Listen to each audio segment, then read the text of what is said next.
Growing up Catholic, I was encouraged to pray to the many saints that were in heaven.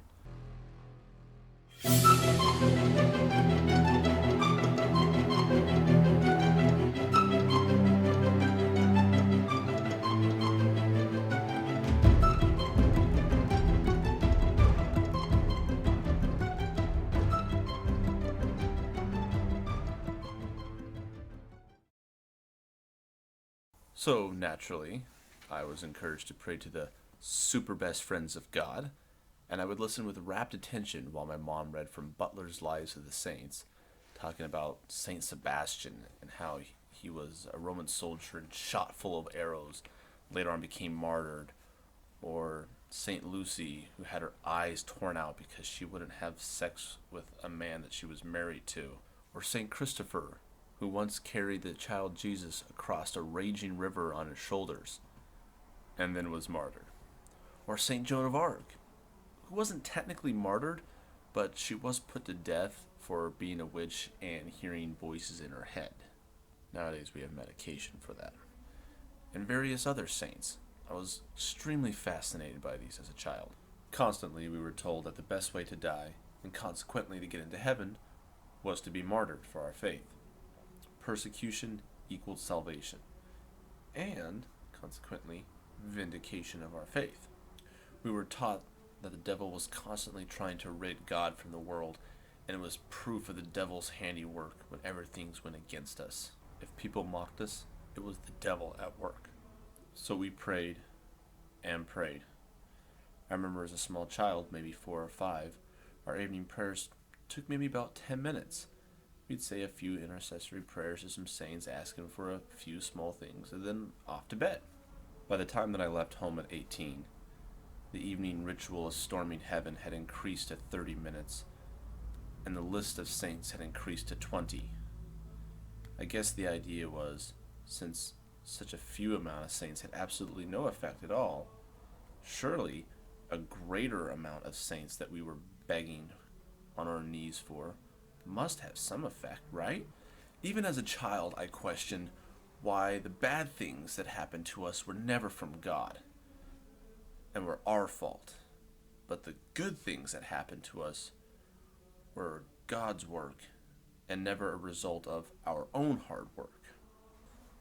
As kids, we all secretly groaned at the idea of kneeling for more than a minute straight, let alone 10, 15, 20, 30 minutes straight. Was not enjoyable. Before every meal, we thank God for providing our food, and not my father who spent 12 hours at a thankless job busting his ass. Then we threw in a small prayer to the poor souls in purgatory, because nothing goes good with meatloaf like a slice of guilt. At church it was more of the same. As a boy, when I started going through the traditional Latin Mass, the Tridentine Mass, and since I had no obvious mental or physical handicaps, I was expected and even ordered to become an altar boy to serve at Mass. I hated it. I hated the show. I hated being in front of people. I hated performing. Don't get me wrong. I loved the ritual. It was beautiful. But I didn't like being up there in front of everyone, putting on the show. And when my younger sister asked why she couldn't serve Mass but I could, she was told that it wasn't her place. It was my place. Now, some modern churches actually allowed girls to be altar servers, but according to my mom, they were probably all going to hell anyways, and we didn't really want that, did we? As I grew older, the priests at the church began to pressure my parents to send us kids to private Catholic school. Now, there was one in Post Falls, Idaho, 200 miles away.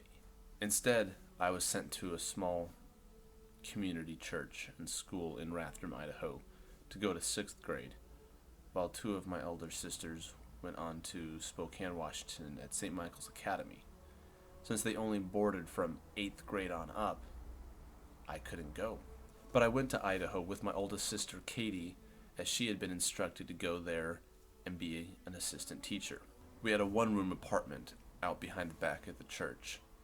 Just her, myself, and our cat Clarence. As difficult as it was for me being away from my family and the strangeness of the place, I can't imagine how hard it must have been for my eldest sister. She was 18 years old. She had no privacy at all. We had a one-bedroom apartment, just me and her, and under the constant scrutiny of priests, nuns, and the entire church community. It must have been a living hell for her. She was also considered of marriageable age, and of course considered by every unmarried boy's mother to be a possibly suitable bride for their sons, as if she had any say in this at all. I used to listen to her cry herself to sleep, and whereas I did have some measure of freedom, I could run off into the woods and go build forts or just get lost exploring. She had nothing. I had some measure of freedom there in the form of a boy that lived down the road. He had dirt bikes and a whole valley that we could shoot things in. I knew how to figure out which plants you could smoke and how to build tree forts and grenades. We were best friends. My sister had no one. I was her only friend, and a poor one at that. I mean, what 12-year-old really understands an 18-year-old woman? I tried, but mostly I failed. The only thing that we had in common was our mutual love for writing, reading, and the arts. It formed a very strong bond with us, and to this day, I count my sister as a friend. She's really the only person in my family that I can say that about. Someday we're going to write a book about our family. We laugh and joke and talk about how in depth we're going to go and how we'll have to market it as fiction because no one would actually believe how crazy my family actually is. Maybe someday we'll get to that. Funny thing is, I don't think that way anymore. Seeing my family from the outside looking in and understanding how religions make people think, I don't think they're crazy anymore. They're extremists. Around this time, I started becoming a bit apathetic in my faith. Of course, I'd been warned by my mother that apathy led to sin, and those that were lukewarm in their faith would burn white hot in the fires of hell. To avoid such fire, I had to become on fire with the Holy Spirit, a warrior of God. As a warrior of God, I was a bit of a draft dodger. It's not like I didn't believe. I just stopped caring. No matter how hard I tried, it was never good enough. I was the troublemaker. I was the disappointment. I wasn't good enough. I was failing God. I was failing my mother. I remember at one point, about 16, I decided I didn't care. I accepted the fact that I was going to hell. And I knew I was going there because I wasn't good enough. And since I couldn't be sorry enough, I could never truly be forgiven. I was damned. So I put on an act. I pretended to pray. I pretended to go to confession. And I went to communion. I went to communion with a mortal sin on my soul. You know, a mortal sin like murder, theft, rape, looking at people with lust in your heart. Yeah, same as murder. I committed a sacrilege, as they call it, to keep my mother from questioning why I was not receiving the sacraments. I knew I was going to hell anyways. Might as well make it worth the devil's time. At that point, I was broken. I just did as I was told because I didn't care. I had such little regard for myself. I figured I might as well just play along. Oddly enough, what finally snapped me out of that was one of my sisters dying. No, she didn't actually die, but that's what we called it. My second oldest sister, Elizabeth, decided that she had a calling from God to be a nun. Fair enough. And then she decided to go and be a cloistered Carmelite nun, meaning that she never leaves the building and grounds that's enclosed for the rest of her life. She was 18 when she left. She's now 31. I remember the night we dropped her off at the airport. My mom cried the whole ride home. Then she got home and we held a wake for her because she had died to the world. I watched my mom bawl her eyes out with sorrow while simultaneously praising God for such a beautiful gift that he had given our family, and then proceed to slam a half bottle of whiskey, no chaser, and not even be buzzed. I didn't see my sister Elizabeth for 4 more years.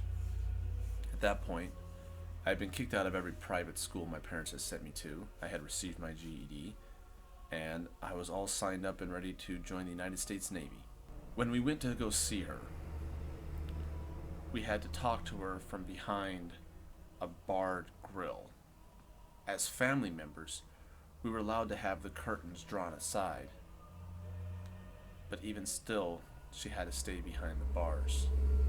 Non-family members weren't even allowed to see her face, but had to have a curtain in front of her when she talked to them. Since we were family, this rule was relaxed. How sweet. She was no longer my sister Elizabeth. She was now Sister St. John of the Cross. She had wanted the name Josephine, but that had not been her choice. Okay. When I finally had my chance to talk to her alone, I was in for a bit of a surprise. I was verbally lashed for being unpious and contributing to Satan's army. Huh? Apparently, I had so offended God because she had a hotline to him or something by being kicked out of every private school and joining the military that I was going to hell. And in fact, the only way, according to her, that I could save my soul was to leave the military, I guess go AWOL, become a priest, do penance for the rest of my life, and beg God for mercy. What the fuck? I have not spoken to her in 9 years now. I have absolutely no place in my life for that kind of hatred. That bitter, evil rhetoric. I have no place at all for that. And over the years, from what I've heard from my other siblings, she's only gotten worse. I don't want to remember my sister Elizabeth that way. I don't want to remember as this hate-filled religious bigot. So I don't. But I do have to thank her. I have to thank her for getting me out of that apathy that I had been stuck in for so long, and for allowing me to stop caring one way or the other and just focus on being happy. I still believed very strongly, but instead of worrying about going to heaven or going to hell, I focused on being a good person and being happy. And I believed that God would look at my heart and see the goodness and joy and love that I had in there for everyone, and weigh those against whatever actions I had, and that I would be okay. It became my philosophy to love everyone. After all, Jesus said that that was the second greatest commandment. I didn't know it then, but I had started my walk away from religion.